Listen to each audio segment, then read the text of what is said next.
Hello students, मैं Khan sir Delhi से। आज मैं क्या लेकर आया हूँ, देखिए फ्यूचर परफेक्ट। बिल्कुल डाउट क्लियर हो जाएगा। तो ये फ्यूचर परफेक्ट है क्या?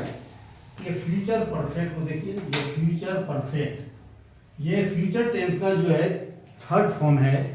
और पहला फॉर्म क्या है मैंने इससे पहले दिया, मैंने आपको simple future, future continuous, future perfect. आज क्या दिया मैंने? Future perfect. एक पॉइंट और बचा है आपका, वो है फ्यूचर परफेक्ट कंटिन्यूअस। इसके बाद की वीडियो में दूंगा। तो आपका जो है 12 टेंस, 12 पिलर जो है इंग्लिश का वो खत्म होने वाला है। आज मैं फ्यूचर परफेक्ट में बात कर रहा हूँ। ये 11 पिलर है किसका? टेंस का। चलिए देखते हैं इसमें क्या होता है। सबसे पहले देखेंगे क्या लिखा मैंने।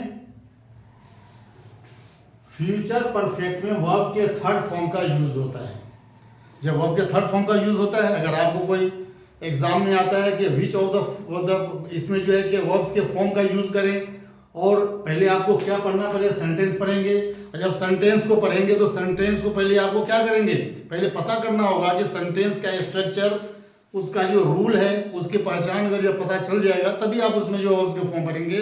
और वर्ब्स के 5 फॉर्म होते हैं, और ये 5 फॉर्म का जो यूज होता है टेंस के अलग अलग टेंस में अलग अलग होता है। देखेंगे सबसे पहले क्या है ये फ्यूचर परफेक्ट। फ्यूचर परफेक्ट के पहचानने का नियम क्या लिखा मैंने? फ्यूचर परफेक्ट के पहचानने का नियम क्या है देखेंगे। भविष्य काल के हिंदी के जिस वाक्य के अंत में क्या रहे? चुकूंगा, चुकेंगे, चुकोगे, चुकेगी, चुकेगी इत्यादि रहे। इटीसी चुकूंगा, चुकेंगे, चुकोगे, चुकेगी इत्यादि रहे। ये जरूर समझना चाहिए कि वो प्रेजेंट को वो फ्यूचर परफेक्ट टेंस का ही है। और जब आपको पता चल जाएगा कि फ्यूचर परफेक्ट में इस तरह का होता है, इसमें क्या होता है कि कोई काम जो है एक निश्चित समय तक भविष्य में कंप्लीट हो जाएगा। जैसे मैंने एक एग्जांपल दिया, देखेंगे। और मैंने आपको कहा कि मैं हर टेंस को 5 सेंटेंस से गुजारना होता है। आप किसी भी ग्रामर की बुक में देखेंगे, हर टेंस जो है उसमें 5 सेंटेंस यूज होते हैं। वो कौन कौन सा सेंटेंस है बार बार बताता हूं। Affirmative, negative, interrogative, negative of interrogative and some uses of question words. और जैसे ही ये आपका जो अफर्मेटिव से नेगेटिव में आएंगे, नेगेटिव से इंट्रोगेटिव में आएंगे तो ट्रांसफर हो जाएगा। और फिर पोजीशन क्या होगा, किसमें क्या चेंज होगा? सब्जेक्ट का पोजीशन चेंज होता है, और ये जानना जरूरी है। और सब्जेक्ट का पोजीशन कैसे चेंज होता है तो मैंने आगे रूल लिख दिया मैंने। अब देखिए सबसे पहले क्या है आपका? Affirmative sentence. पहला है आपका अफर्मेटिव। इसका रूल क्या है देखिए। सब्जेक्ट पहले लगाएंगे, उसके बाद शैल हैव या विल हैव लगेगा। या शैल या विल और हैव लगा सकते हैं, या शैल हैव और विल हैव आप लगा सकते हैं। शैल हैव और विल हैव जो है यूज करेंगे हम आई और वी के साथ। आई एंड वी, आई और वी के साथ आप शैल का यूज करेंगे। बाकी जितने भी सेंटेंस जितने भी है यू और TPSN, third person singular number, he she it name के साथ आप विल हैव का यूज करेंगे। और वर्ब के थर्ड फॉर्म सभी के साथ लगेगा। जैसे बहुत अच्छा एग्जांपल मैंने पहले से लिख दिया आपके लिए। देखिए एग्जांपल क्या है इसका। We shall have finished the work by Monday next. के नंबर के अगले मंडे के नेक्स्ट मंडे तक हम लोग इस काम को समाप्त कर चुके होंगे। चुकूंगा, चुकेंगे मतलब ये बताता है कि भविष्य में कोई काम जो है वो एक निश्चित समय में वो काम कंप्लीट हो चुका होगा। ठीक है साहब, देखेंगे। अब देखो एक और एग्जांपल दीजिए इसका। ही विल हैव ईटन, वो खा चुका होगा। She will have slept by then, तब तक वो सो चुकी होगी। तो इस तरह के सेंटेंस को आप यहां यूज कर सकते हैं। शी विल हैव slept, या वर्ब के थर्ड फॉर्म का यूज किया मैंने अफर्मेटिव में। देखेंगे डियर, मुझे उम्मीद है आपको समझ में आ रहा होगा। देखिए यहाँ क्या हुआ, ये वर्ब के थर्ड फॉर्म, 3 का मतलब वर्ब का थर्ड फॉर्म, ईटन का मतलब क्या है वर्ब का थर्ड फॉर्म, सेलेक्ट क्या है वर्ब के थर्ड फॉर्म का यूज किया मैंने। अब आइए हम लोग अब बातचीत करते हैं नेगेटिव सेंटेंस। नेगेटिव में क्या देखेंगे? सब्जेक्ट आएगा पहले ही, फिर उसके बाद शैल या विल लगेगा, उसके बाद नोट लगेगा, उसके बाद हैव लगेगा, फिर उसके बाद वर्ब के थर्ड फॉर्म का यूज करेंगे। अब आइए इसका एग्जांपल मैं देने जा रहा हूं। एग्जांपल क्या होगा देखिए, तो इसका एग्जांपल है देखेंगे। He will not have eaten, या he will not have eaten by then, वो तब तक नहीं खा चुका होगा। क्या मतलब हुआ?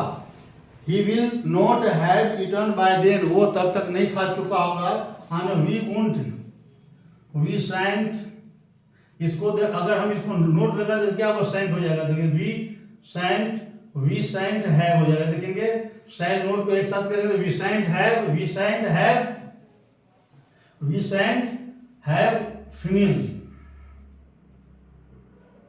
Finished the work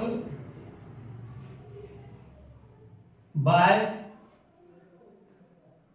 Monday next.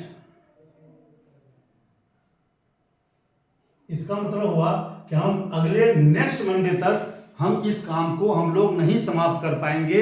काम बहुत ज्यादा है तो नहीं होगा। और काम का अगर मान लो कि कहा जाता है कि आप क्या अगले मंडे तक काम कर चुके होंगे तो नहीं हो पाएगा। तो यहाँ निगेटिव कह रहा है देखेंगे। और थर्ड एग्जांपल देखेंगे क्या ये तीसरा एग्जांपल है आपका इंट्रोगेटिव सेंटेंस। अब देखेंगे इंट्रोगेटिव में क्या होता है। अब देखेंगे पहले इंट्रोगेटिव में क्या होगा, सब शैल और विल पहले लगेगा, सब्जेक्ट का पोजीशन चेंज हो गया।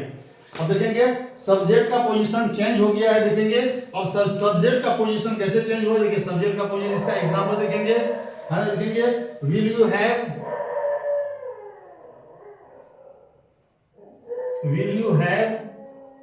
ईटन,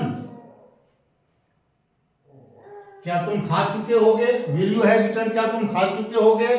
विल शैल या will he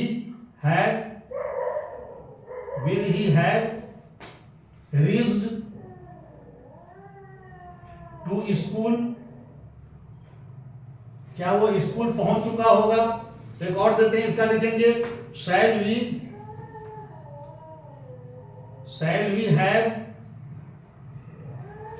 we have select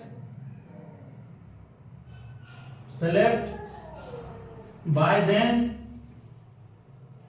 क्या हम लोग तब तक सो चुके होंगे। तो ये देखा आपने, यहाँ क्या देखा आपने कि यहाँ पर जो है देखेंगे कि सब्जेक्ट का पोजीशन चेंज हो गया। उसके पहले क्या लग गया, शैल और विल पहले लगा। इससे पहले देखेंगे पहले यहाँ सब्जेक्ट पहले लग रहा है, अब यहाँ क्या लग रहा है, ये सब्जेक्ट का पोजीशन देखिए कहाँ गया। ये देखिए ये सब्जेक्ट है, ये सब्जेक्ट है, ये सब्जेक्ट है, और उससे पहले शैल और विल का प्रयोग मैंने कर दिया। तो इसमें इस तरह से होता है। देखेंगे तो मुझे उम्मीद है कि आपको अफर्मेटिव, नेगेटिव, इंट्रोगेटिव तक समझ में आ गई बात और आप इसको समझ में रहे होंगे। और मुझे उम्मीद है कि आपको समझ में आ रहा होगा। इसलिए आपसे रिक्वेस्ट है कि आप जहां से भी हैं, हिंदुस्तान के किसी कोने, जिस कोने से देख रहे हैं, आप इसे जरूर लाइक करें, शेयर करें, सब्सक्राइब करें। कमेंट सेक्शन में आप अपना ओपिनियन दें, क्योंकि ये वीडियो मैं उन गरीब बच्चों के लिए बनाता हूं जो कि एफर्ट नहीं कर पाते हैं बड़े अच्छे इंस्टीट्यूशंस में जाकर के सीखने के लिए। इसलिए मैं चाहूंगा कि आपके प्रयास से हर गरीब बच्चों तक ये वीडियो पहुंचे। आपकी रीच से जो है, आपके वीडियो के आपके लाइक करने से मेरी हौसला अफजाई होगी और मैं उन गरीब बच्चों के लिए मैं अच्छा से अच्छा वीडियो देता रहूंगा। जिससे उम्मीद है कि आप इसे लाइक शेयर जरूर करें। आइए देखते हैं, अब देखेंगे क्या ये। अब देखिए चौथा क्या है आपका, negative plus interrogative. Negative plus interrogative में क्या देखेंगे, इसका रूल है कि शैल या विल पहले लगेगा। इसको आप शैंट या वुंट भी बोल सकते हैं। सब्जेक्ट प्लस नोट प्लस है प्लस V3, और ये तो लगेगा ही। देखेंगे और मुझे उम्मीद है कि आपको ये समझ में आ रहा होगा। देखेंगे अब मैं इसको हटा कर इसको दो एग्जांपल दूंगा। यहाँ पे देखिए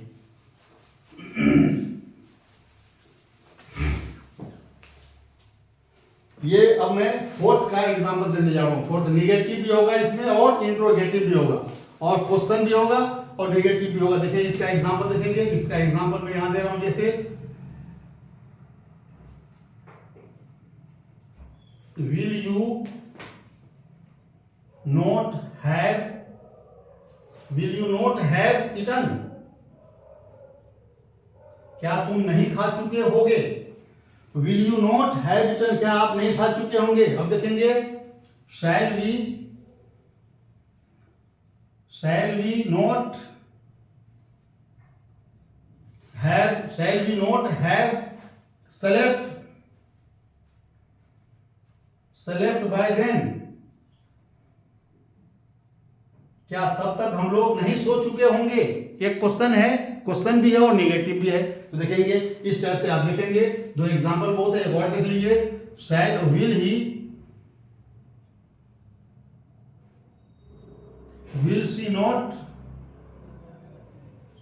विल शी नॉट हैव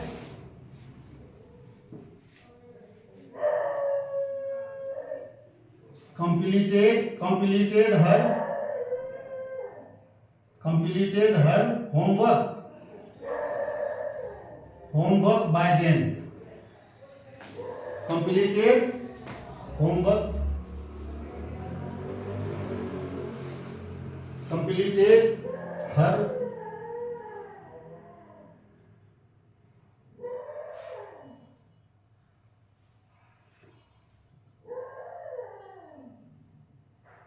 क्या वो तब तक अपना होमवर्क कंप्लीट या पूरा नहीं कर चुकी होगी?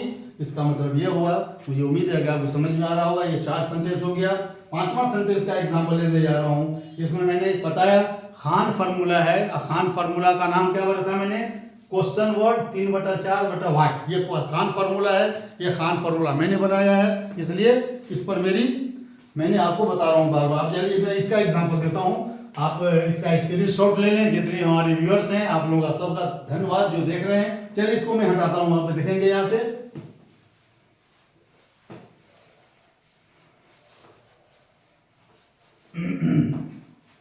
अब इसका एग्जांपल देके मैं फिनिश करूंगा और आपका ये फ्यूचर परफेक्ट मुकम्मल होने जा रहा है। देखेंगे 5वां सेंटेंस का एग्जांपल देने जा रहा हूँ। 5वां का एग्जांपल है। एग्जांपल क्या है इसका? देखेंगे 5/3 जैसे देखिए,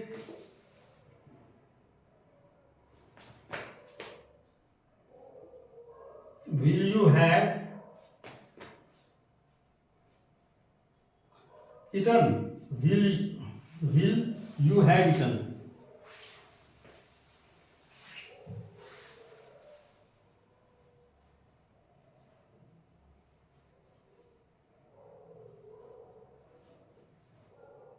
क्या आप खा चुके होंगे?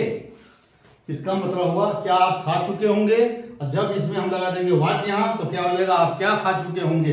देखा आपने, इसका क्या मतलब है? देखिए विल से भी क्वेश्चन पैदा हो रहा है, ये इनडायरेक्ट क्वेश्चन है। तो विल यू हैव ईटन, अगर मैं यहाँ पे लगा देंगे व्हाट, तब ये हो जाएगा, ये डायरेक्ट क्वेश्चन हो जाएगा। तो इसका क्या मतलब हो गया? What will you have eaten, तुम क्या खा चुके होगे। How will you have eaten, तुम कैसे खा चुके होगे।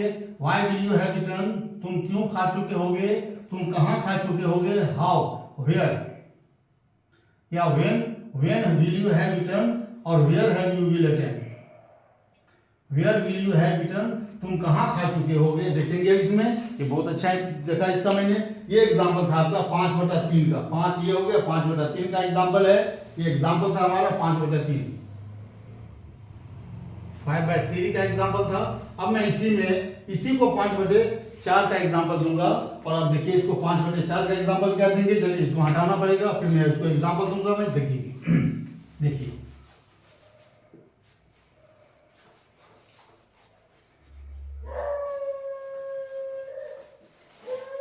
अब मैं एग्जांपल देने जा रहा हूं आपको 5/4 का एग्जांपल। ये 5/4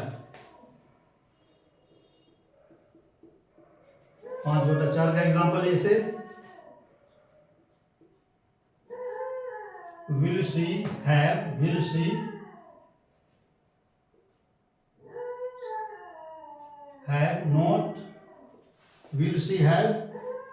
not eaten,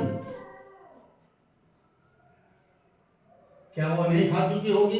विल शी, देखिए विल यहां लग गया, शी सब्जेक्ट है, सब्जेक्ट के बाद है लगेगा, और उसके बाद इधर लगा देंगे नोट, और फिर होगा will she not have eaten, वो क्या नहीं खा चुकी होगी। अगर हम इसको यहां देते हैं what,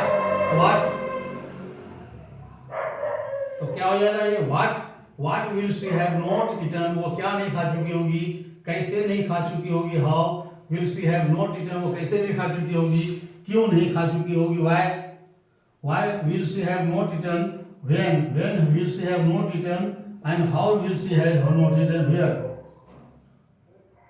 where will she have not return, और इस टाइप से देखेंगे ये जो क्वेश्चन वर्ड है ये सब वो क्या कहते हैं, ये सारा जो है हमारा WH फैमिली को क्या कहते हैं, इसी को कहते हैं क्वेश्चन वर्ड। क्वेश्चन वर्ड के बाद मैंने इसको यूज करता हूँ। मुझे उम्मीद है कि आपको समझ में आ गया होगा।